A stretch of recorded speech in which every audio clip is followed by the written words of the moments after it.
What's good, everyone? This is Dev the Coolest, And this is JB.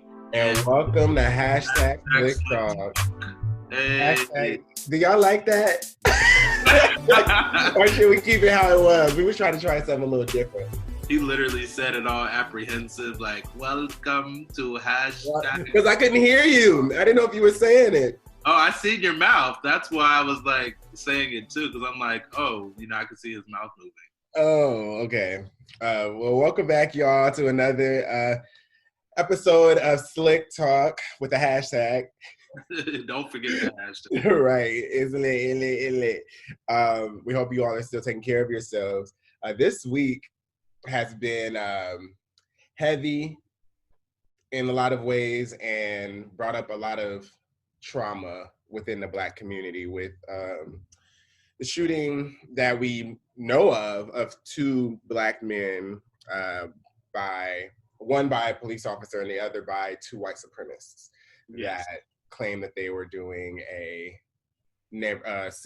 civilian arrest or whatever, a civil arrest, which I don't understand. But their names are Ahmaud Arbery, and who was killed by the two white supremacists, and Sean Reed. Now, Ahmaud was not killed this week, but we just got the word that Video back in February, which is also like, wow.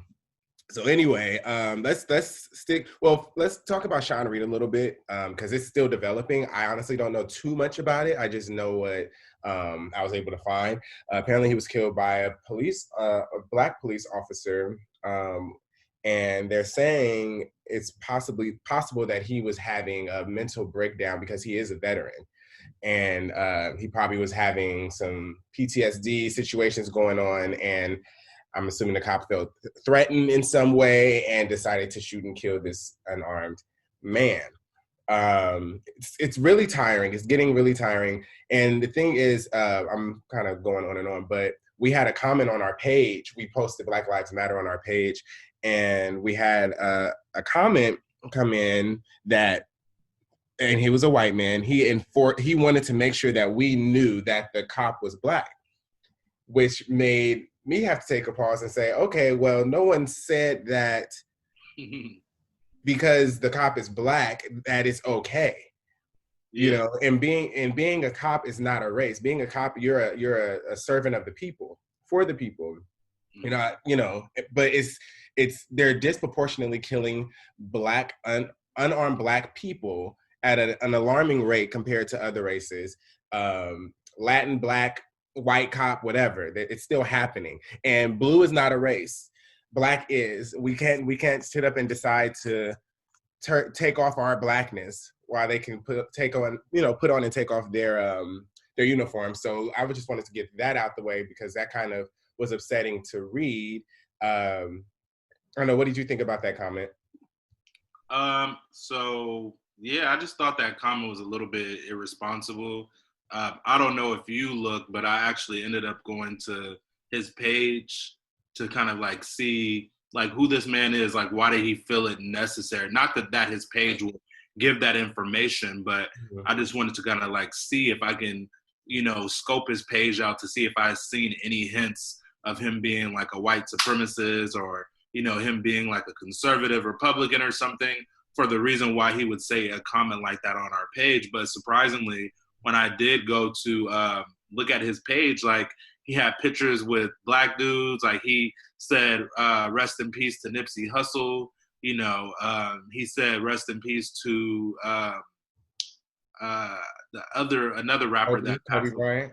No, I don't think it was Kobe Bryant. Oh, okay. It was like, or maybe it was. I think it was like another rapper. Okay. I was just thinking for this year. Yeah. So I had seen that. So I was even more just curious on why this man would literally feel it necessary to say that it was a Black cop, right. Yeah. Right. And to give it even a bit more context, we didn't say anyone's name in the caption or anything. He just felt the need to come on and say, on the post that said Black Lives Matter, that it was a Black cop that did it. Okay. Yeah, but to be fair, his response was that usually the rhetoric from the Black Lives Matter organization is usually blaming like a white cop for murdering. Yeah, give me a cup of those white tears. I don't give a fuck. At the end of the Like, day, listen, that's but I mean, okay, I feel it, but at the same time, I don't. no, I Right. don't. I mean, I feel like that was like a lame excuse for him to just basically say that he wanted to shove in our face, like, hey, hey, hey, it's not us this time. You don't want to feel like the victim when you're never the victim. Exactly. All So, we're trying to do is bring light to a situation, and 8 times out of 10, it is a white cop doing it.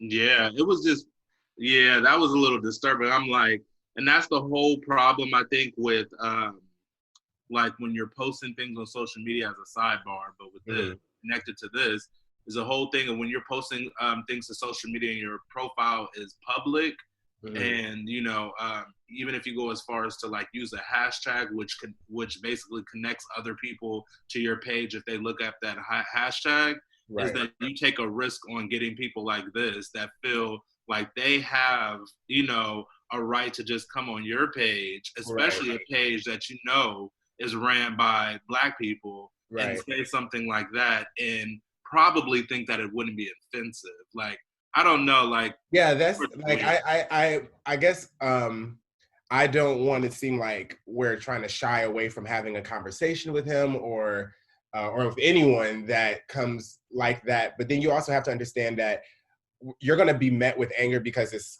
fresh. You Mm-hmm. know, at least for me, you're going to be met with little anger because it's like this is fresh. It's his digging up trauma again. You know, I'm working through it because every time something like this is seen or talked about, you know, I'm working on not becoming so numb to Yeah. it, you No, know? my thing is that I totally get, people that are curious or want to kind of Right. comment or even, disagree with, a lot of our comments or our outlooks on life. But I feel like it's all about approach. Exactly. And with his comments specifically, that was not the right approach. You can Right. completely, he could have been a white cop that came on Right. the page and said, oh, it was a Black cop. And if he had said it a different way, if his approach was different, we could have had like a Right. respectful conversation. But the Mhm. fact that he stated, like, he literally didn't say, hey, I'm sorry to hear this. Black lives do matter. But do you guys also know that it was a actual Black cop that actually killed him? Like, that would have been a whole different approach. But it was like he was trying to like push it in people's faces, like, oh, so Yeah, and then I have to ask like, what is your intent? Like, what I have to get because even if you framed it in a bit more of a respectful way, which you're yeah, still trying to, you're not even asking a question. You're just telling us and making sure that we know that it wasn't a white cop that did it yeah. I when that don't. wasn't even the conversation. Yeah, I just Right. really, really need them to. Yeah, I don't know. It's just a weird situation. People Yeah, been acting hella weird during this yeah, during quarantine. this, Y'all need to go during, outside and take a walk. Put a mask right, on and take a walk at the end of the day. right. This lockdown got people not knowing how to act. And I think speaking of which, I mean, because I don't know, I wouldn't say that's allyship. So that I do want to bring in this topic of allyship, which we do quite frequently and uh, throughout the podcast. But Do you before you do go continue with mhm, before we switch over to allyship?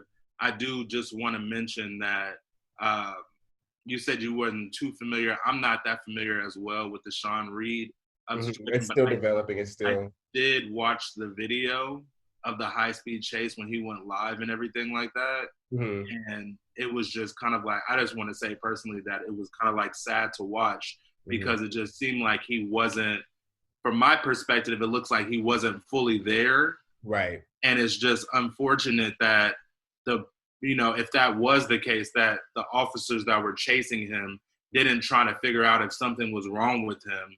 You know what I'm saying? They literally just felt threatened because he was, going on a high speed and he was Black, and because of his Black skin, and they right, felt like they had to take him out the game. That doesn't need to be investigated. That right, literally was already in the video. Like, you don't need to do an investigation to right. know that they obviously felt like their lives were at danger, and that's why they shot him. It was 15 times. That just doesn't. It's just 15 times. Like if I don't like, I get it. Being a cop is not easy. I have family that are cops, friends that are cops. And I understand that it's not easy, and a lot of times you're bringing outside personal stuff into work, just like we all do when we go to our respective jobs.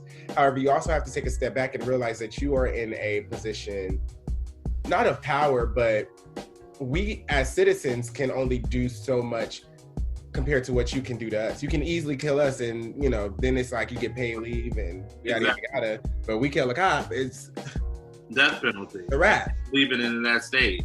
So it's like, I get it. You as a human being, like, you feel like your life is in danger and you feel threatened. Okay, understood. Then you also maybe need to take a step back and second guess whether or not this is the career for you. Yeah, my question, I had a conversation with one of my friends the other day, about this, like yesterday or something like that. And I was just like, so whatever happens to training, like police training, like right. I'm just really, really confused, because it's like, you would think that with all these Black men being killed by officers, that the police department in different states and cities and counties would put a huge emphasis on making sure that cops are trained properly. Right. And what police department or police sector are you training cops to shoot someone 15 times? I mean, even if you do have a weapon, like, I can't speak for that type of circumstance, because I'm not a cop and I've never been on the opposite side of a cop in that situation. But at the same time, it's like, there has to be more that is done for you to make sure that you're protecting yourself and the person that you're trying to apprehend.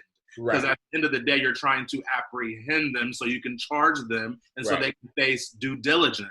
You're not even letting them do that. You're just taking them out the game. Right. So not even give them a chance, because now we don't have his side of anything. I mean, like you said, live video, whatever that he was recording. Like, are you hunting? Like, I'm just Is it hunting season? I'm confused. This is not a boar. This is not a deer. This is not. We are human beings. We are beautiful Black human beings. Right. And to go back to the allyship, just really quick, because there's not too much, for me to say about it at least, is that it's interesting to me how, and just to give a recent example, how when everything hit the fan about COVID-19, and there were a lot of racist attacks towards Asian people were being rude, calling them names and, just acting away towards them. And as a community, as a Black community, or a POC, people of color, we were called to come together and rally behind them and protect them and just speak up on that, right? And then you have stuff like this, and I feel like that particular community is silent. Yeah. In general, they're generally silent. I'm not saying everyone's silent, but the uproar and like the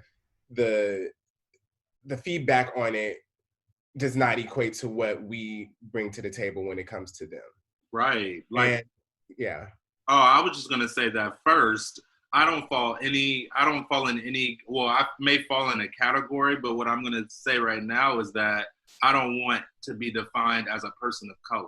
Right. I want to be defined as a Black man. So don't put me, you got people of color. No, I'm a Black man. You can call me. The struggles are not the same. The struggles are not the same. Exactly. So don't jumble me up with other people of color. No shade, Auntie. Shade. But listen, I'm a Black man, and our struggle is not the same, baby boy. Or right. So, at the end of the day, like, no shade, but it's not the same. We're not in the same tier. I agree. I totally agree. We're not playing in the same league. Anyway, I just want to put emphasis on that, because I totally agree. Conversation, but because they come for us for so much when it comes to allyship, and because we are a leader in culture. Period. Yeah. Like, Black people as a leader are leaders in culture, and that's completely the leader. The leader, yeah, you're right. The leader. You're right. We are, and all we ask for is a bit more help from you, like you ask from us. Yeah, I mean, and it doesn't take a lot. Like, I actually went on Facebook like yesterday, and I made this like long post. It wasn't that long, but I made a long post in regards to that. Like, I'm not accepting like other minority groups being silent when we're being slaughtered in the streets. Like, I'm not accepting that, especially when we put ourselves on the front line to protect you. Like you just said, Deb, like we up here sticking up for, you know, Asian Americans that were getting, you know, bullied and talked about and everything like that. Like we're sticking up for them. We're encouraged to stick up for them because we're a quote unquote person of color. But at the end of the day, like you said, they're really not putting their neck on the line for anything. They're staying quiet. And I understand, I think that culture of people is generally quiet. So I slightly kind of understand, but at the same time, this is an emergency. Right. We're in a state of an emergency. You need to put your neck out there and say, hey, this is not right. Y'all busy putting y'all beauty supply stores and chicken stores and Chinese stores inside of our neighborhoods and our communities. But then when we taking out the game, who gonna buy that shit? Like, who go buy that shit? You said the chicken store. They got Louisiana chickens. They got Louisiana chickens in my neighborhood in Los Angeles. Yeah. And I begin, and listen, I love everybody, but it kind of just gets me upset because I'm like, that could literally be this is a black neighborhood. That could literally be a black-owned Louisiana fried chicken. For as much as we put into their pockets, the expectation would be for them to show up a bit more. And child, I was going to say the least you could do is make a post and say we stand in solidarity with our black brothers and sisters. That's all. That's the least you can do. You're not even doing that. Right. You know, I mean, it just takes a minute. Like a second, I push up a button. And you know, and that's the bare minimum. Bare minimum. That is the bare minimum. And there's no reason. Somebody left a comment. I love her dearly, but on my post, a Latina girl left a comment on my post saying, yeah, me and my boyfriend, you know, sometimes we stay up late at night thinking about what more can we do. I said, sometimes you stay up late at night thinking about what more you can do? Like, as if this is new. I was like, girl, this has been happening since before time. You haven't came up with nothing yet? Like, I'm just confused. Like, I really, really wanted to read her for filth at the end of the day. But I'm, like you said, I'm trying to have these responsible, respectful conversations in hopes that it will just cut through the ignorance and lack of care that other people have towards our community. That's it. Right. And doing that gets tiring too. That's another thing. I think we get tired of having to explain when it should just be clear as day. It should be, but we have to sit up and explain. And I think about all the time when we went to that panel at my old job with Angela Rye, when I asked her that question and I said, hey, like, what do you say to someone that's like tired of explaining, tired of constantly having to explain our situation, our struggle, and our story to people? You know, and it gets tiring. So what do you say to that? And she said, well, our ancestors didn't have a choice. Right. And that's real. Like they didn't have they didn't have a choice to sit back and allow things to happen because they were tired and over talking about it. And I think about that all the time. So I mean, yes, it's time to do what you need to do to take that mental break. But also, I mean, this is just the hand that we were dealt. I mean, that literally puts something in perspective. We're tired of talking about it. Right. They were tired of feeling it. And living. Yeah. Ain't that deep? They were tired of feeling it. They were feeling when they didn't disagree and when they disagreed with how they were being treated. You mean physically feeling? Physically. Yeah, not like physically felt it. Yeah. Not even. I think, you know, definitely they were taking it was a huge, huge emotional toll. Mm-hmm. But whereas it may be emotional for us right now, and we may be tired of talking about it, they literally were feeling it on a daily basis, and then having to go home and deal with it emotionally, or go back, you know, where they were at and deal with it emotionally. So, you know, I remember when she said that, and I'm like, girl, you ain't never lied. Like, right, it's like, that's a perspective for your ass. Right. That's a privilege that we hold. So, you know, that we don't have to physically feel it, like you were saying. I mean, they're killing us, so that is a physical feel, but on a larger scale. Exactly. Definitely not to the degree that they were experiencing back then. Right. So, you know, I know as Black people it gets tiring, but we got to keep educating these people. And the thing is also with that, protect your peace, because it's one thing to talk to someone or try to educate someone that's willing to learn, that's there to actually listen to understand and not to respond, versus someone that's just combative and going back and forth with you. You don't need to engage in a conversation with them. You are not the person that needs to convince them. Because if they're not ready to learn and understand, you're never going to convince them, and you're just wasting your time and your energy on top of already being hurt because this stuff is happening. Exactly. And you know where that energy can go? That energy can go back into telling the people in your community that we need to organize. Because everybody's so busy in our community trying to grab this Latino and this white person and this Asian and this Latino and this white person and this Asian. They're doing all that they're not grabbing on each other. Right. In this moment, we need each other. We need to fucking get together and collect and, you know, just be there for each other. Organize. Huey P. Newton used to say back in the day, organize. You get your gun and you organize. Like literally, that's what Black people needs to. That's what Black people need to do. And this time is organize and come together and, you know, collect information from one another. That's why I'm so grateful and I'm so blessed to live in a time where information is shared within the blink of an eye, within a second. We have information that is shared with us. Right. You know, we have video cameras to capture what happened to, you know, to Maud. I definitely wanted to Sean Reed, and then Ahmaud Arbery.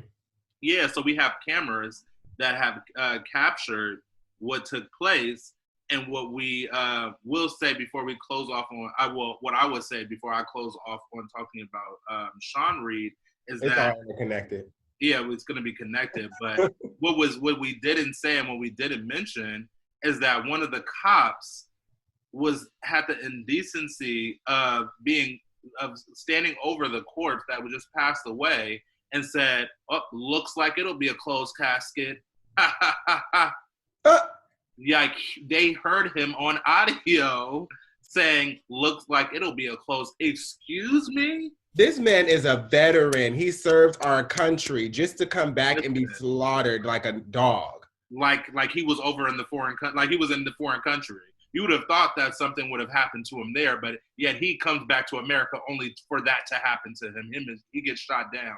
And granted, he's American. I thank you for your service, but at the end of the day, he's a human being. Nothing like that should happen to any type of human being. Exactly. And this is why Colin Kaepernick was kneeling on people that's going out with guns and yelling in police officers' face. That's enough. Oh, there's so much. Are we still explaining that? Are we still explaining why Kaepernick was kneeling in 2020?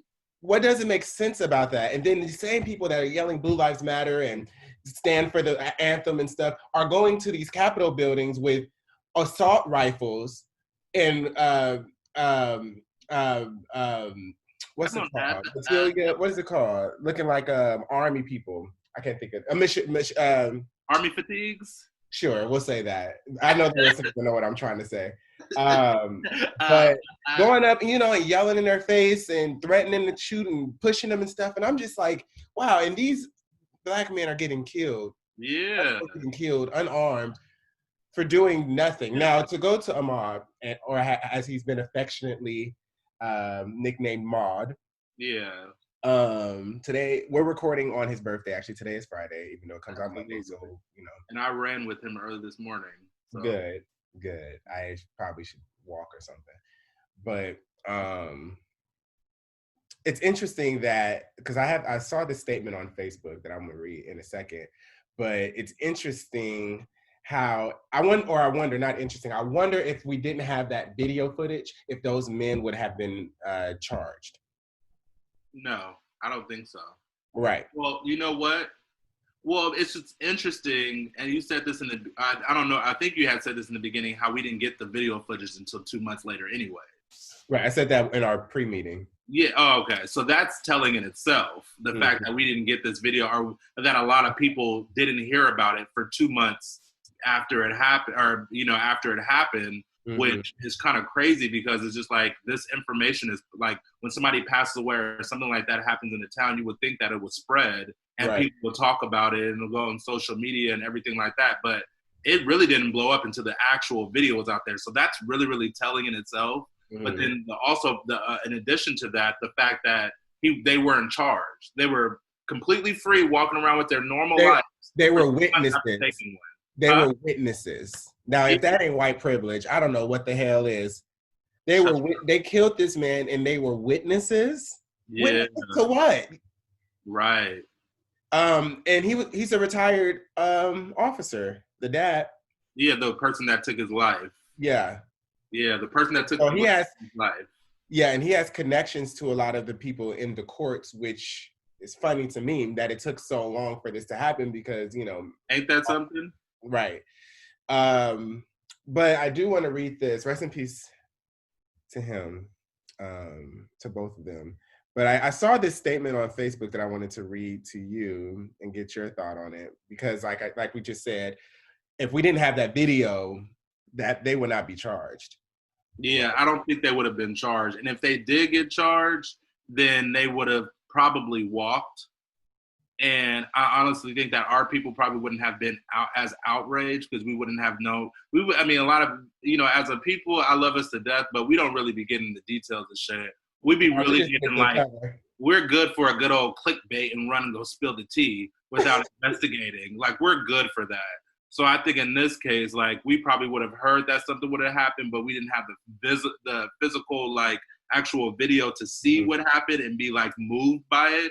Then they probably, the courts and the people that are working in that situation wouldn't have found it necessary to kind of like bring back a conviction.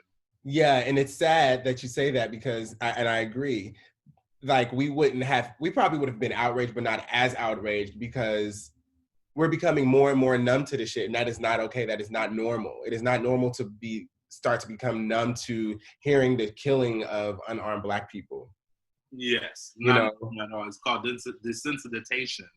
Yeah, like it should not feel like it's just a thing, And I fear that we're starting to get into like, yes, there's outrage, but I fear that the outrage is going to last for about a week, and then there's that, because it's the cycle of everything. But anyway, so I saw this post and it said, "Stop sharing videos of murdered Black people on social media." And they went on to say, "I never ever see dead white bodies, so clearly there's a disconnect.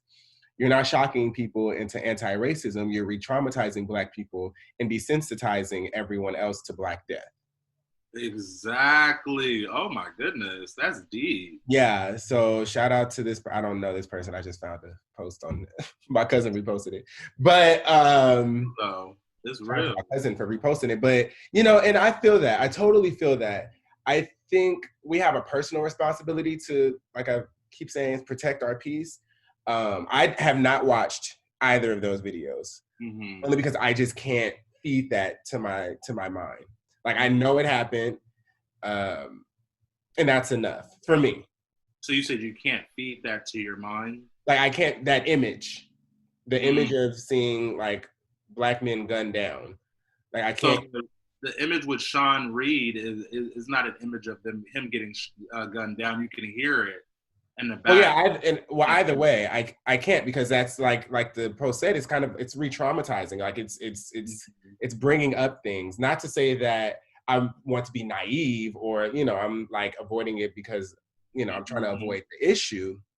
I just can't feed that to my mind and have that image. Like I don't know if you remember Mario Woods when he got killed. Yeah. Yeah, we were really good friends in middle. Right? No, we're both from the city. The one that was wearing the beanie. See, they really right? Yeah, he had the hoodie on, I think. Hoodie and like beanie on or something too. I don't know. Yeah, and he got shot down, like 18 times, 16, 18 times got shot. And I saw that and I knew him. And then I saw stuff. What other video? There was just there's so many videos, and there was a period of time where it was like every week, damn near every day. And I just can't allow myself to see that. I think, however, on the flip side, had that video not been pushed as much as it was, we would not have a conviction right now. Well, we don't have a conviction yet. Well, we don't, but we wouldn't have an arrest. Yeah, we wouldn't have an arrest. But yeah, I completely agree. I actually, I tried. I mean, I know that I agree with the post. It's definitely traumatizing. But at the end of the day, I feel like that's something that I need to like witness, or not necessarily witness, but watch, so that it could even motivate me invigorate me to do more and to Right. say more and to be more active. Like, yeah, definitely I should get motivated by just hearing about it and knowing what take place. But there's a difference of actually like seeing it and witnessing it, and kind of like there's like this, and it just makes it more real. You know what I'm saying? Like to me personally, I feel like if you see something like that, that it's real life, and it kind of just turns your stomach. Like when I was watching, Maud Arbery's getting chased when he was jogging and running around the truck and everything like that. Like it just reminded me that this could be me. Like I go jogging around my neighborhood all the time. Like this could have literally been me, and it's just to see that, physically see it. It's just a different feeling. So what I do to counter the trauma that happens is really important as well. Like, that's why these conversations are necessary. That's why, going to therapy is necessary. That's why expressing your feelings to those that you love and people that are close to you is necessary. Because if it's not, unfortunately, as a Black man, if it's not us being shot down in the street or having to watch someone get shot down in the street, it's us going to prison.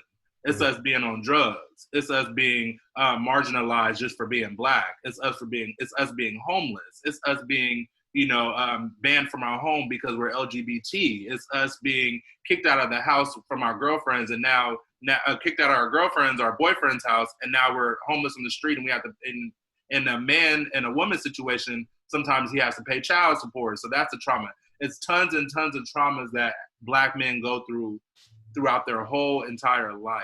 That's why, again, these conversations are really important to be had so that we can discuss them, get them off our chest, find out what we can do to move forward, heal. You know what I'm saying? I seen a quote that one of my good friends, Smith, posted the other day, and it basically said, I'm paraphrasing, but the paraphrasing will be very close because it's not a large quote, but basically in short, it said that, are you actually healed or are you distracted? Mm-hmm. You know what I'm saying? So that's just one thing on top of what's going on. We're healing on a daily basis from the traumas that we go through. So in this specific scenario where, a lot of people are watching this Black man get gunned down, I feel like it's important to get fire and get fuel and get invigorated from that. Invigorated from watching that. Yeah. But at the end of the day, do not forget to take care of your mental health and make sure that you're healing from the traumas that we are going through on a daily basis. And also that doesn't just apply to Black men. It obviously applies to, Black women as well. Shout out and rest in peace to Sandra Bland. So, yeah. Well, what do you think about the latter part? And I'll move on from this little quote situation. The latter part of it that's saying that is desensitizing everyone else to Black death. Like, do you feel like, to go back to the whole thing about having allies, do you think that because it's happening so frequently that it's just a normal? It shouldn't feel like a normal. It's not normal.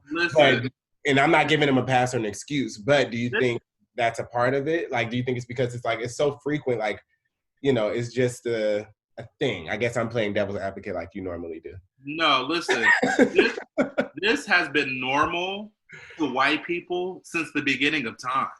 Yeah. Since they came and stole this motherfucking land. Right. Them slaughtering and doing shit and, and witnessing it, and not saying anything has been normal since the beginning of time. They're already desensitized. Right. They were born desensitized. Yeah, they were born. If they're not white men as well, I think white women speak up more than white men do. They don't speak up enough, or generally, as far as a number wise. But I don't even know the statistic of that. But what I will say is that at the end of the day, I'm not a radical and I'm not racist or anything. I'll put that out there, or prejudice. But at the end of the day, a white woman can be just as extreme as a white man. Oh, absolutely. They both are the same level. I mean, they probably a white woman could be a little bit more empathetic, but at the end of the day, they are still desensitized to seeing Black bodies be hung up on trees, Black bodies being Yeah. slaughtered in the streets, Black bodies being shot, all this. Like they, even if they didn't see it physically or hear about it, it's in our history books. You know what I'm saying? Like it's known out there. They have documentaries, they have books, they have a lot of different information where, you know, just puts it out. And it's something that we literally have to deal with and face throughout, you know, going to school. Like we have to learn about our history and where we came from. So it's like learning that at such a young age, and then living in a atmosphere which is very, you know, for in a lot of cases entitled and, you know, privileged.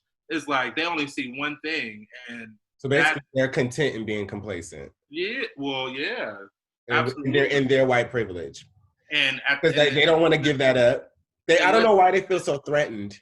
And listen, they feel that's not even, and that's another thing. That's not even a question. They don't feel no. That's not even question. That's not even a question. Yes, they feel threatened. The answer to it, which everybody should know, is because we're obviously superior. Like, that's just the bottom line. Like, we may not be in a position of power, and that's why we're still an oppressed people. But at the end of the day, our whole being is golden. We're talented, we're beautiful, melanin. Everything that we have within ourselves is things that other people in other cultures want.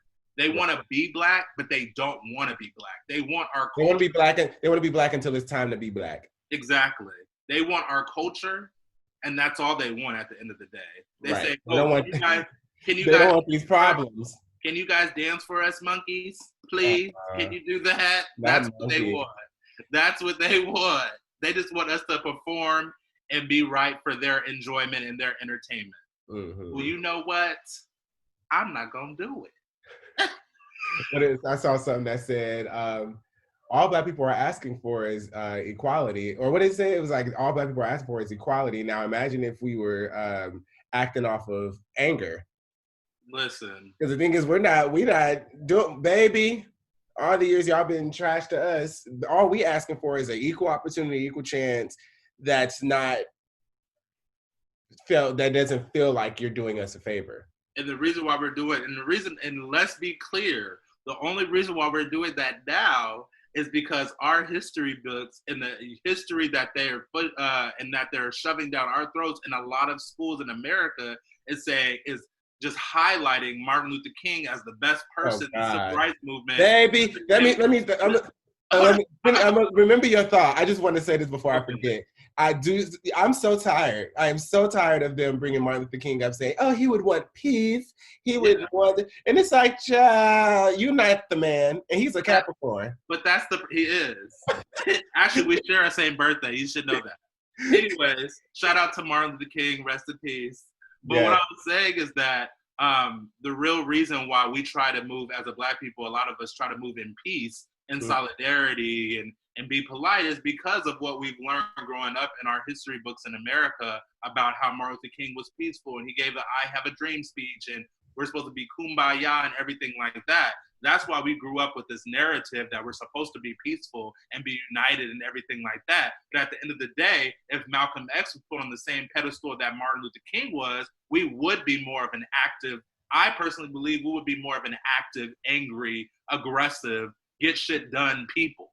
You know what I'm saying? But they didn't want to see that. That is too powerful. A Malcolm X being praised and put on a pedestal like Martin Luther King, listen, the revolution would have been already in 1999. Well, Malcolm X is definitely way more threatening to white people too, which is why he wasn't put on the same pedestal. Martin Luther King was liked by white and Black people. Yes. You know, so... and it's unfortunate that it took me growing up and getting older. I'm going to ask you that question. I know we don't have a lot of time, but I'm curious. It's unfortunate that it took me growing up and seeking my own information about like my Black leaders and my Black history, as opposed to actually learning about this when I'm growing up and I'm in middle school and I'm in kindergarten and everything. I didn't learn a lot about Malcolm X. I learned a fair amount about you knew of him. Martin Luther King. Like, it's just like a lot of my history growing up in the Bay Area and growing up where I grew up was literally watered down. Like watered down. How was your Black history and when you were growing up, where you were growing up? Oh, it was generally it was good, but that's because of where I'm from. You know, like I went to a Black after school program And it was a Black preschool. So they were teaching us about all of that stuff. I wasn't learning it in elementary school. Like they would talk about it, you know, bring it up, Black History Month or whatever, Rosa Parks, blah, blah, blah, which they should be celebrated obviously as well. But I didn't get like the in-depth, like, I got all of that. Down south, what they're learning down south. Well, I don't even know of down south, because I've seen some history books in the South that said that slavery was a not it was a choice. It was a come on, Kanye. Like it was like Black people were helping the white people. It wasn't slavery. It was there's been some textbooks. Huh? What history book was this? Yeah, I don't know, but I saw it, and it's not hearsay. Nothing. No, it's not hearsay. It's definitely, it is, you know, it's like they try to speak, going back to watering it down. I've seen that. It was a Texas textbook. I gotta find it in. Yeah, we'll talk about that. But anyway, conversation back in. Yeah, let's wrap it back around. And I think maybe we should end it on maybe some next steps. Yes, and what we're personally going to do, and what we feel we could do as a people, and what we feel like our allies can do as a people, or to help our people and to help themselves.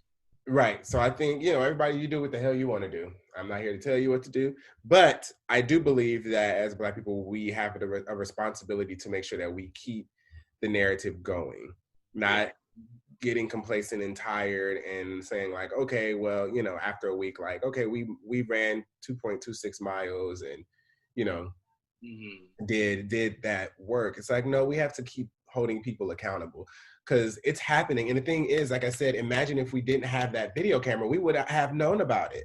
Right. So that God knows how much more is happening that we're not hearing about, you know? And so I think we need to stay vigilant and stay moving when it comes to this, and speak up, speak out.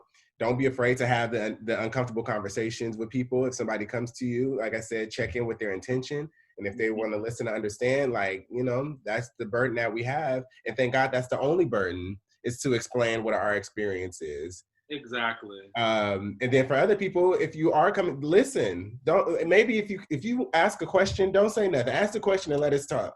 Yeah. If you have follow-ups, by all means, but don't go back and say like your experience is not that after I tell you that this is my experience. Or but. I can't stand a motherfucking but. Right. But what about if no, bitch, I said what I said. Okay. Please don't butt me. I'm saying what I'm saying, and listen to it and digest it. But anyway, what about you?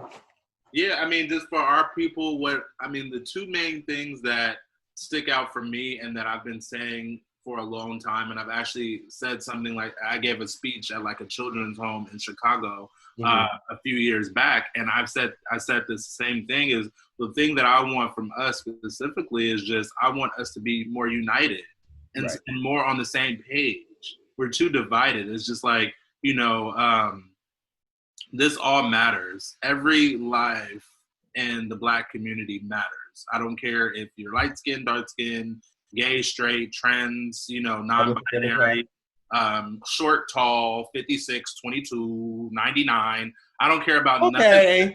I don't care about none of that. All of our lives matter. Yeah. And once we start to collectively believe in that ourselves, then hopefully that would translate to other people knowing that we value our life. But unfortunately, we're not on the same page. That's one thing. I want us to be on the same page. The second thing is to seek more information. Seek more information on, you know, what's going on in your cities and your counties, you know, who you're electing, you know, who's your state, you know, officials, you know, who's the governor, you know what I'm saying? Right. A lot of us don't know. Light some fire under that ass. Yeah, it's like literally information and knowledge is power. And not to sound cliche, yes, knowledge is definitely power. Get as much, especially in the age of social media and the internet. Google. That's all you got to do. Just Google up a small little article and find out who's your state assembly, who's the state representatives, who's the. You don't even need to go to the library. Yeah, who's the mayor? Shout out to the mayor. Speaking of mayor, shout out to the mayor. What's her name? Of San Francisco. Oh, London Breed. Yeah, she is. appreciate her approach. Not to go on too much, but I know that LA is opening up on Friday. Today or next Friday? Today. Oh, we're recording Friday? Okay. I didn't know we were recording. Well, I said earlier we were recording on the Friday before it came out. Oh, okay. Yeah, so LA is actually opening up some things today, but the mayor of San Francisco actually was like, no, we're not ready. We not ready. So, black women don't play. Right. Yeah, shout out to her. But yeah, so just to go back to what I was initially saying is that just go get more information. Like literally just inform yourselves, and once you get that information, double check that information, because there's a lot of false information out there as well. But yeah, but at the end of the day, you're gonna do what you want to do. Right. But I don't know. People end up, but I don't know though. I'm gonna do that. Oh, I didn't say what I wanted from the allies. Then we could shut up. Oh. What I want our allies to do is just be more vocal and be more present in the cause. You know what I'm saying? Like in the day and age of social media and the internet, one post on social media or your Instagram goes a long way. With a couple hashtags. Yeah, hashtag. It goes a long way. You can share with your family. Exactly. So we were saying in the beginning of the conversation, like, the bare minimum that you could do is make a post or say Black Lives do matter. So that's the bare minimum you could do. If you think of, if you're a little frisky, yeah, you can get on the front lines and protest and do all that if you're a little frisky. But listen, because you see the neck. Not frisky. If you're a little frisky, but at the end of the day, I don't know if you guys are about that life. So for right now, what you can do, well, let me not say that. There are tons of allies that are about it. So let me correct myself. There are tons of allies that are about that life and that are on the front line and that are protesting more than myself. So kudos to them. But in general, what I would want from all of our allies is to speak up. Anyways, we digress. No, that's a good note to end it on. So thank y'all for listening to another episode. It's funny because we were going to come into this episode speaking on something a little lighter because last week was a heavy episode and we wanted to, but it had to be talked about. And this won't be the last time that we would discuss this as well. Oh, absolutely. Black lives will always matter. Always matter, and it doesn't matter who takes the Black life either. Just to put that out there again, sir, who left a comment on our Instagram. Yes, we saying it to each other too. Okay, exactly. Black Lives Matter is not just to white people. But anyway, all right. Well, make sure y'all taking care. Thank y'all for listening to another episode of #Slick Talk. Stay safe. Make sure you're showering. Make sure you're wiping your ass. Right. Make sure you're cleaning your ass while you're at home all day, every day. Thank you for we want to send a special thank you to all the frontline workers right now, the nurses and grocery store workers. Y'all are everything. And we will be back next week. Peace to the people that were. Rest in peace again to Sean Reed and Ahmaud Arbery. And the other, there was a trans woman that actually was murdered too. I can't go. Goodness. Yeah, I can't. This is too much. I can't go without saying her name. Her name is Nina Pop. But we cannot go without saying her name. Rest in peace. Yes, and Black trans lives do matter. Okay. All Black lives matter. Yes. Exactly. Thank you for saying that. But yes, we'll see y'all next week. Take care. We love y'all. Peace out. Bye.